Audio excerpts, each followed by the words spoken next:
Hello everyone, I'm here today to do a wrap-up of the books I've read in November and December, and if you have not seen my life update, I just had a baby.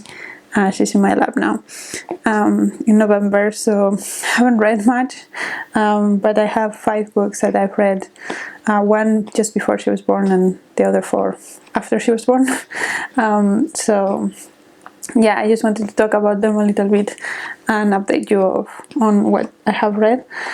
So the first one I've read is Ancestor Stones by Aminata Forna, and this I read for Sierra Leone for Invisible Cities in November. And it follows several women in Sierra Leone and how their lives are and how they connect with the history of Sierra Leone. This is not the first Aminata Forna I've read. I've read Happiness before this one, and I kind of enjoyed that one, but not too much. There was something about her writing that I didn't gel with, and I had the same problem here.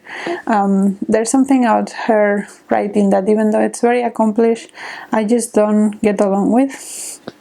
And also in this one is multi-perspectives, and we change from one woman to another at random times, and I think that really made me disconnected from the book, and I really didn't care. So yeah, this one is a little bit of a dud for me. I think it's still a good book, and I think I will still recommend people try Aminata Forna, but I think she's not for me. It's just the way that she writes characters it's in a way in which I really don't care what happens to them, so I don't want to keep reading, unfortunately. The other book that I finished in November was The Heart of the Race, and this is by a series of authors. It's a non-fiction, and I got it from Verso when they were doing their free ebooks during Black History Month. And this book was written in the 80s, I believe, and it talks about Black feminism when that concept was starting. So it shows how Black women are affected differently by misogyny and the patriarchy. And it gives a lot of examples and a lot of testimonies of women that struggle to find jobs and combine their jobs with their families and things like that, and also how that connects with their social class, but also the fact that they're Black and the kind of jobs they can get, and all sorts of things. Also how their men are treated, like Black men are often treated worse than white men. So Black women often have to work to sustain their families because their men don't get the same privileges as a white man would. So if we have a white couple, the white man can probably get a good enough job to sustain the family, whereas in Black families that's not always the case. Things like that, many little things like that.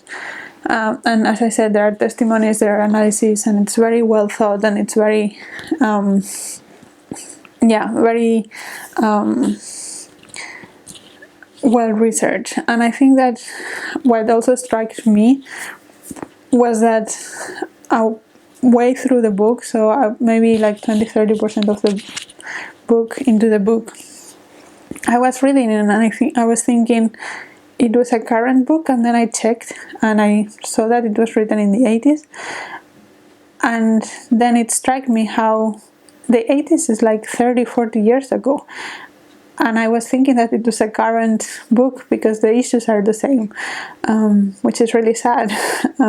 So yeah, I really enjoyed that book, and it gave me a better understanding on what we are fighting at the moment in terms of Black feminism. And also it talks about how white feminism differs and how it sometimes looks down in Black feminism and why that is very toxic. So yeah, really informative and really interesting take on things. The next book I read was Hijo, hombre by Augusto Roa Bastos, and this one was for Paraguay, for Invisible Cities.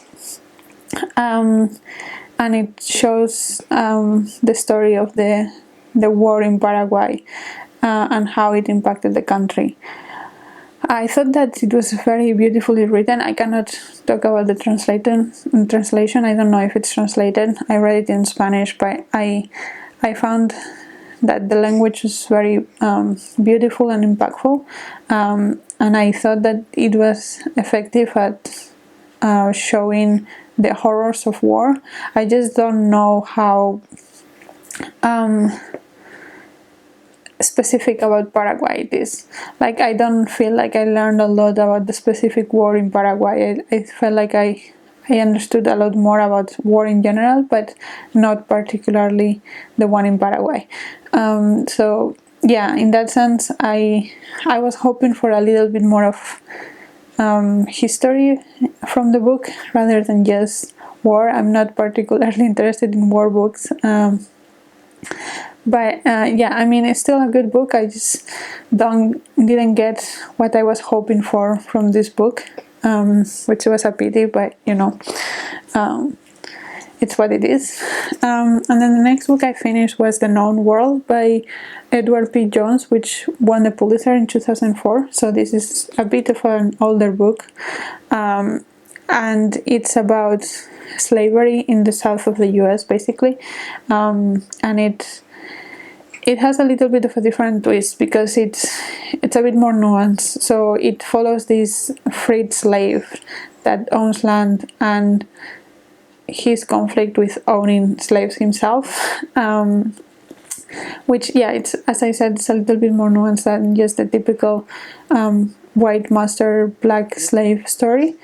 But yeah, it's still a slave story, and there were a lot of the same elements. And again, this is written in 2004, so maybe at the time it was written, it was very new. But when I read it, it was just one more slavery story that went into the piles of The Sweetness of Water and The Underground Railroad and all of those other things that I have already read.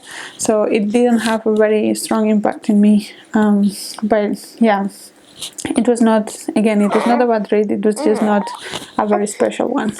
And then the last book I read this in December was the Book of Form and Emptiness by Ruth Ozeki. And this one is a very interesting book in the form that it takes. So it follows the story of this family, Kenji, Annabelle, and Benny. So Kenji was a Japanese and Annabelle was American, and they had a child, which is Benny. But then when the boy was 11, the dad died, and it's how they both struggle with the death of the dad.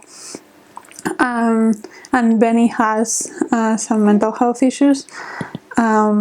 And Annabelle is also not a particularly stable person, and the death of her husband really affects her as well.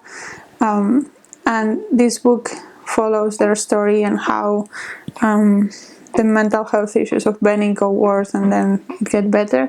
But the interesting thing about this book is that it is written like alternating chapters between the book and Benny. So Benny can hear voices from objects that tell him things about the objects themselves, and the book is mostly narrated from the point of view of this book that Benny hears, that's telling the story of Benny's life.